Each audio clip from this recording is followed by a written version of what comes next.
All right, we're going to start a new topic, and that topic is settlement.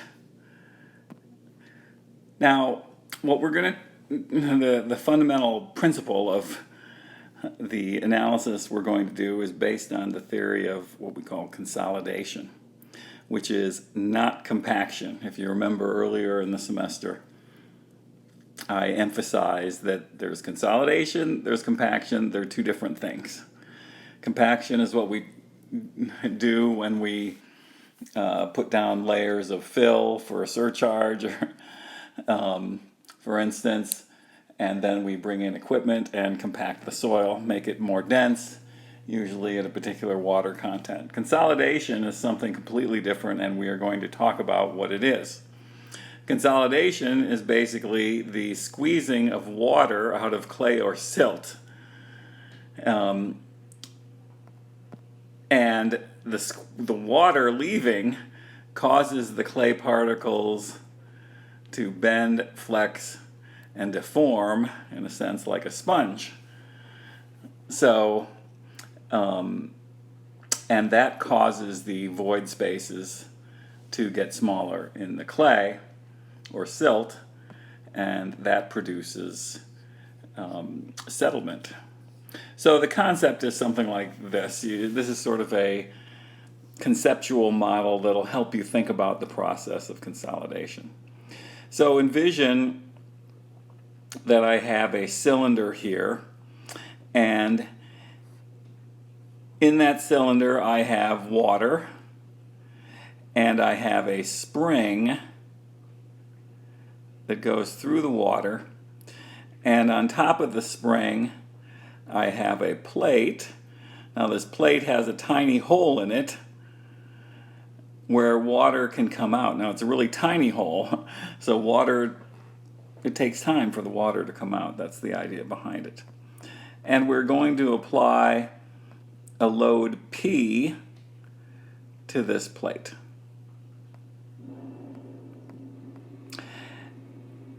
In our model, this is small. It's short. So in other words, we're not saying that that distance is 10 feet or something like that. That distance is much smaller, so you can think of it on the order of an inch or two, something like that. But I have this inside this small cylinder filled with water, and I have the spring. So, as I said, the water comes out of the hole slowly because it's so small. It's our small hole. And we're going to, or in this analogy, the spring is our clay particle. And notice, like I say, the clay particle can bend, like a spring can bend. So the spring is going to deform in this process in the same way that our clay particle can deform. The water in our model here is the water in the voids of a saturated clay. I'm going to talk mainly about clay, but everything I say here applies to silt as well. So silt or clay, they're both fine-grained. We'll speak of them interchangeably. So P is our applied load. That could represent, for instance, the weight of a building or something, or it could be the weight of a surcharge fill or something like that. Okay, so it's an applied load. You can think of it the weight of the structure if it's easier. And the reason the hole is small, it's because it represents the small voids in the clay. In other words, as we know, it's very difficult to get water out of clay or silt.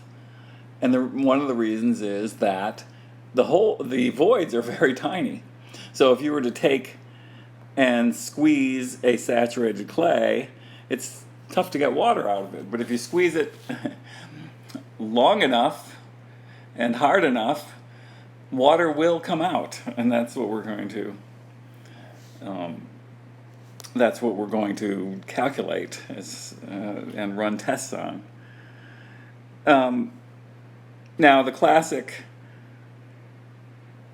failure due to settlement is the Leaning Tower of Pisa.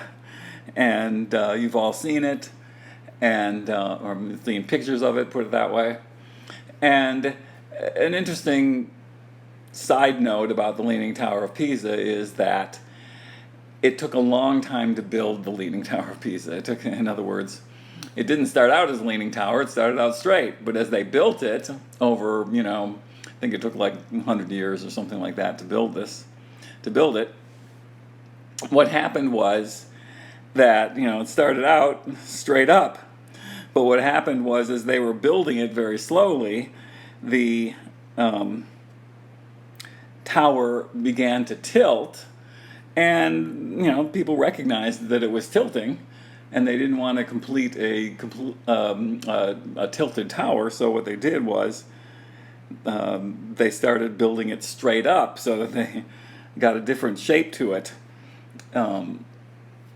in the end. So it's actually curved. It's not a straight tower that's leaning. So if you ever see a picture of it in the right angle, you'll notice that that's what the engineers did. Now, our goal, of course, is to avoid building a leaning tower.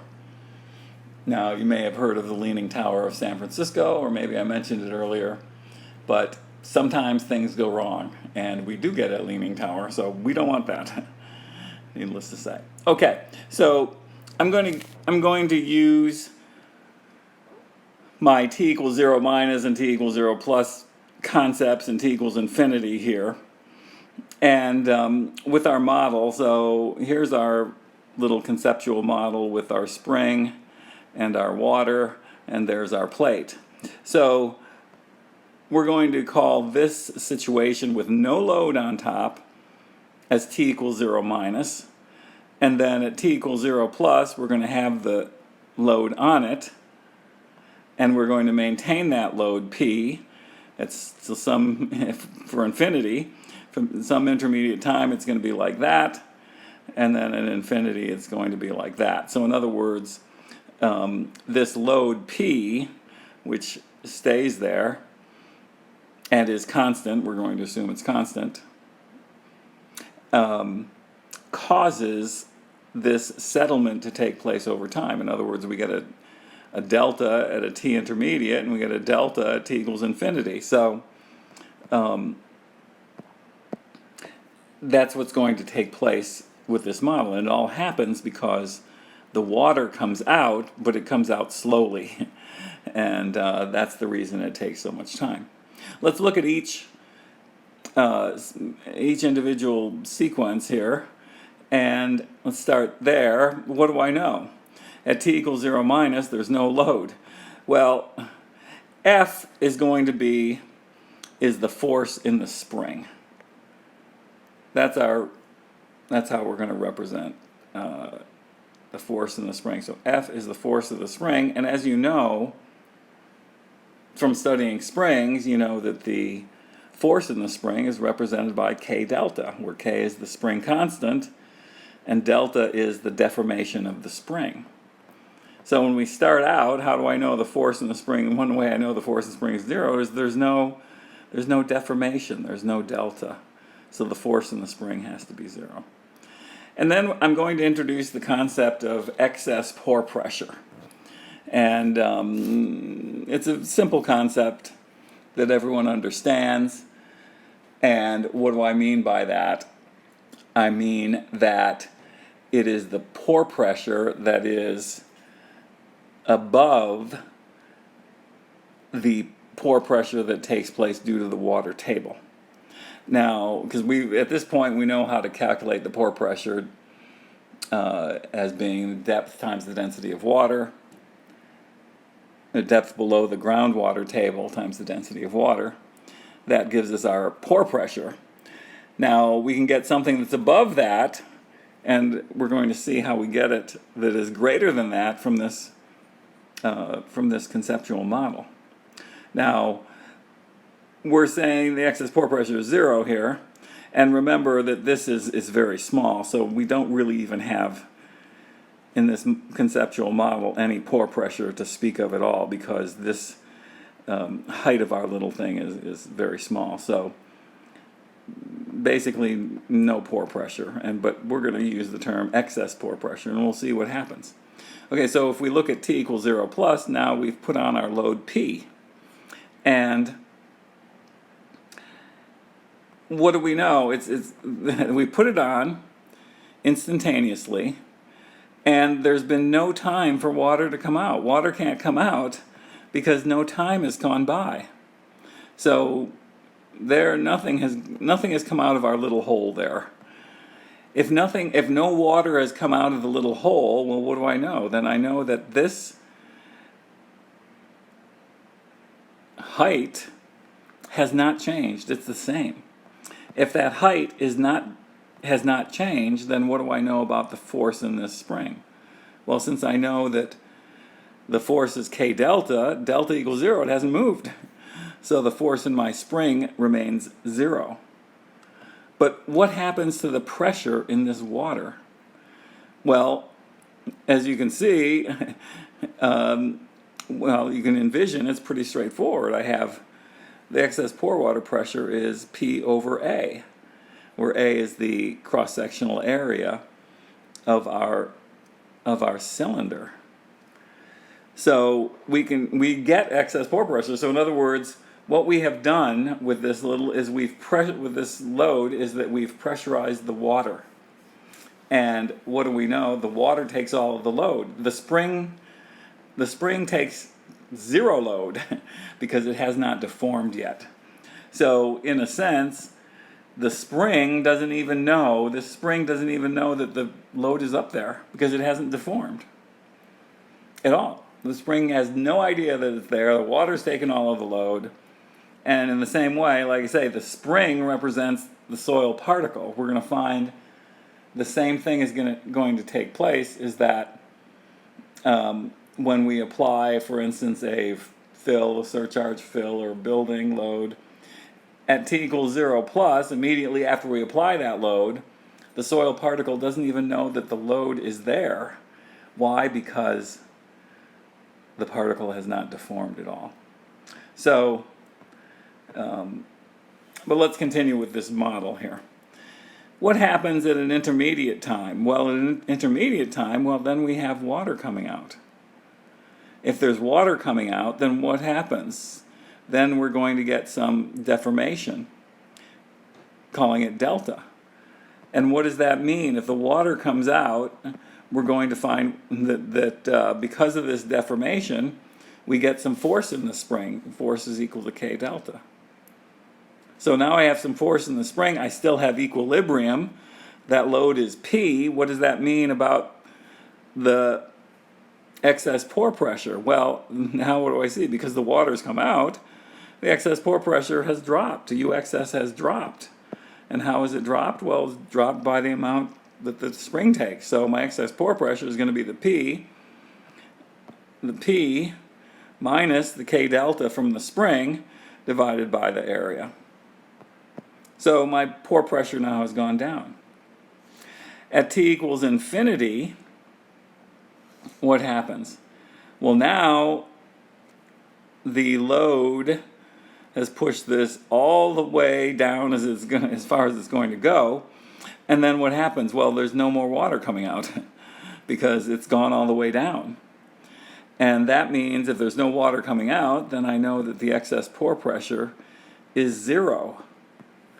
So now my excess pore pressure is 0. My force is K delta, which is going to be equal to P. And what do we find? At t equals infinity, the spring takes all the load, not the water. Like I say, this is a little bit similar to squeezing a wet sponge. So let's just say you have a wet sponge. Let's call that a wet sponge for the purposes of discussion. We squeeze the sponge with some sort of load. The water starts coming out of the spring, out of the sponge. The water comes out of the sponge. But then what happens? Eventually the water stops coming out. When the water stops coming out, then what do I know? Then what's happened is that the sponge itself takes all the load and not the water. Initially, what happens? The water takes some of the load. It squeezes out. So it's a little bit similar to squeezing a sponge. And so this process of consolidation is a lot about the load being transferred from the water to the soil particles. The spring is the soil particle, and we represent the stress in the soil particle by the effective stress.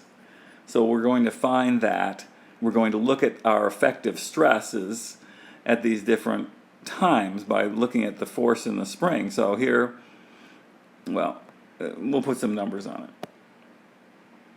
Okay, so the same process. So explain the behavior in the field. So here's my t equals 0 minus situation. Let's just say that I have a clay layer here with the water table there.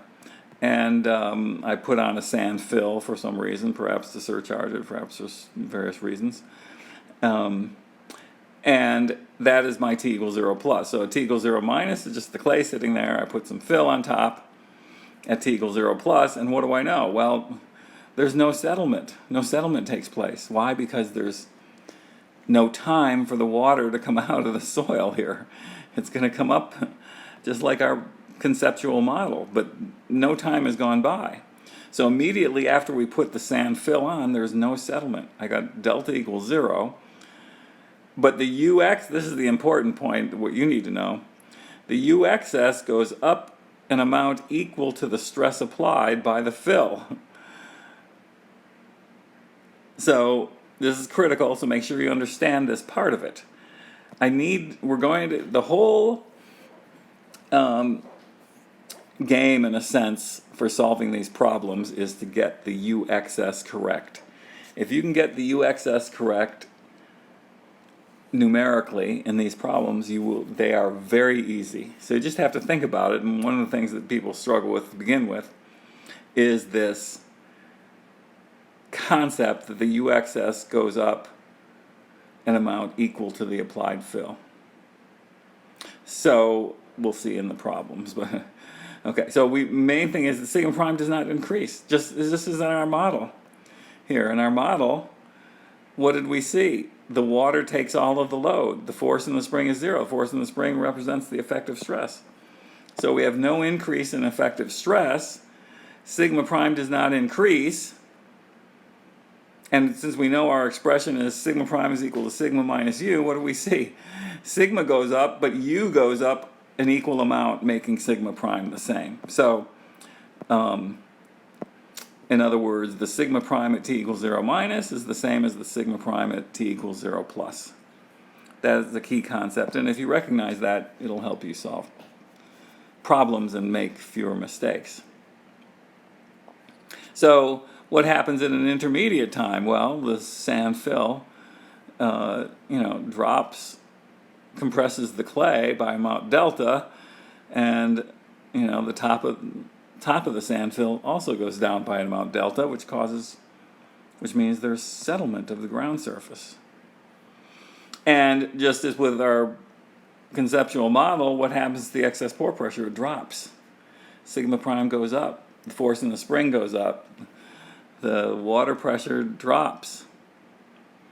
When we hit t equals infinity, what do we know? Well, the water stops squeezing out. Just like when we squeeze our sponge, at the end of squeezing our sponge, the water stops coming out, which means the UXS is 0.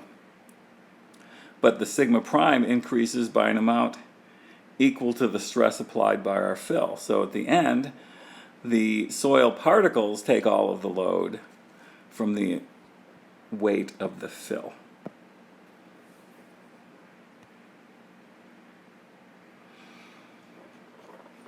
Again, I want to emphasize UXS is the excess pore pressure. It's the pore pressure caused by a load that makes the water level in a piezometer to be above the water table level. Okay? So that's what we mean by excess pore pressure. And we're going to calculate the excess pore pressure. It's a big part of what we're going to do. All right, I want to also compare this a little bit to compression of steel, for instance. And let's just do a simple example so you know what we'd, as structural engineering, most civil engineering students, they're very comfortable with structural engineering concepts. And so I like to show them a little bit so that you can have something that you understand and use the same concepts in geotechnical engineering. So suppose I have a cylinder of steel here with the cross-sectional area of 1 square inch. It's 3 inches high. And so there's my, in a sense, soil. But and there's my surcharge fill or load of some sort put on top of it. So this is my T equals 0 minus situation where no load is on the steel. At T equals 0 plus, I've applied my load. Now with steel, they don't have the time thing, so we're not going to think about time. But we want to calculate what is the reduction in the steel height. And we're given, so the orange, this is all of the given information here, the orange. And we're given the stress-strain curve for this steel. And the Young modulus for the steel is 36,000 KSI. And that's going to help us figure out the reduction in the steel height. And if you remember, Young's modulus is what? It's the slope of this curve. Slope of this portion of the straight line portion of this curve. What does that mean? It's a delta. Slope is delta y or delta x. It's sigma over epsilon, y over x. So you remember that part of it. And so what do I know? That sigma is equal to E times epsilon. And that means epsilon, our strain, is sigma over E. And we also know the strain is delta over L, your basic structural engineering equations. And so my epsilon, my strain, is what? My sigma, which is 1,000 KSI, because it's 1,000 kips, and it's 1 square inch, so 1,000 KSI, divided by the Young's modulus, E, which is 36,000 KSI, and I get a strain of 0.0277. That gives me the strain. I want to know what is the deformation. And strain is delta over L. I'm trying to find delta here. And so, delta over L, what is L? L is the height of this. It's 3 inches. And so I simply solve this expression. I get delta is equal to 0.0831 inches. So now, that's the sort of computation we're going to do. In other words, we figured out the settlement of this weight due to the deformation of that steel. Same thing. Now the steel, this is going to be clay for us. This is going to be our fill for us. So in order to have solved this problem, we want to get the settlement delta. What did we need? We needed the Young's modulus of the steel. So what we need the clay Young's modulus. So the soil property that we need for our clay, which we haven't looked into yet, is basically the Young's modulus for the clay. Except we do it a little bit differently in geotechnical engineering. And this is one of the things we do. For our soils, we have a different plot for our stress-strain curve. Now, here's what we do. So you just have to look at it in a slightly different way. It's not difficult. For some reason, we plot strain on the y-axis and basically stress on the x-axis. So remember, let's go back to this one. Here we've got stress on the y-axis, strain on the x-axis. That's the typical way it's done. Stress on the y, strain on the x.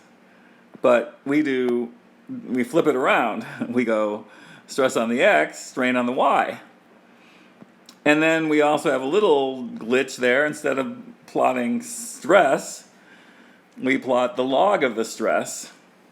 And just to make sure, we also use effective stress here. So, a couple differences. Now, the other thing is that we find with clay soils, we have basically a bilinear stress strain curve. So we have two slopes to worry about. We don't just have one slope. In other words, if you look at this one, well, we needed to know the slope of that portion of the line, but for many cases you take that as being flat. So you only need one slope, you only need the E. For soils, we need two slopes. We need the slope of this line, we need the slope of that line, and the symbols that we use that is C epsilon R, that is C epsilon C. Then we also have to have this point is important for us, we're going to find. Not so important for structural engineering. Why? Because, hopefully, I mean, it is important, but, in most cases, we're not going to exceed the yield point. So as long as we're below the yield point, we don't really have to worry too much about what's going on here. But for soils, we exceed that yield point. It's not really called a yield point. But that point of where the slope changes is important to us because we exceed it all the time. And that we're going to use the symbol sigma prime p, which is the pre-consolidation stress. So this is our stress strain plot for soils. And we're going to be using this plot a lot. It's straightforward to work with. I'll show you how to do it. Notice if I take this plot and rotate it 90 degrees, I get this. So when I rotate it 90 degrees, what do I have? I've got my sigma prime on the y-axis, my strain on the x-axis, and looks a little bit similar to our steel stress strain curve. Now, okay, but we're going to work with it like this. And our goal will be to figure out the strain. And what we're going to do is, as we know, soils have stress in them, in the ground, as they sit there. So we can't start with a zero stress. In other words, here my T equals 0 minus, there's nothing on the steel. No stress. And then I put this on. Well, soils aren't like that. We've been calculating this semester all the stresses in the ground before we put any extra load on it. So we're going to have what we're going to call sigma prime V, initial vertical, initial effective stress in the ground. We're going to have some effective stress there. And then after we put on the fill and time goes to infinity, we're going to have a final vertical effective stress, sigma prime F. So we're going to start at one point on our curve. So we're going to start at sigma V prime I, which gives us a certain point on our stress strain curve. We're going to finish at sigma V prime F, which is going to give us another point on our stress strain curve. And then our strain is going to be the y distance from those 2 points. So we're going to go down the curve basically like that. And we're going to trace that. I'll show you how to do it, how to trace these stresses on our stress strain curve. Okay, I'll stop there for the time being.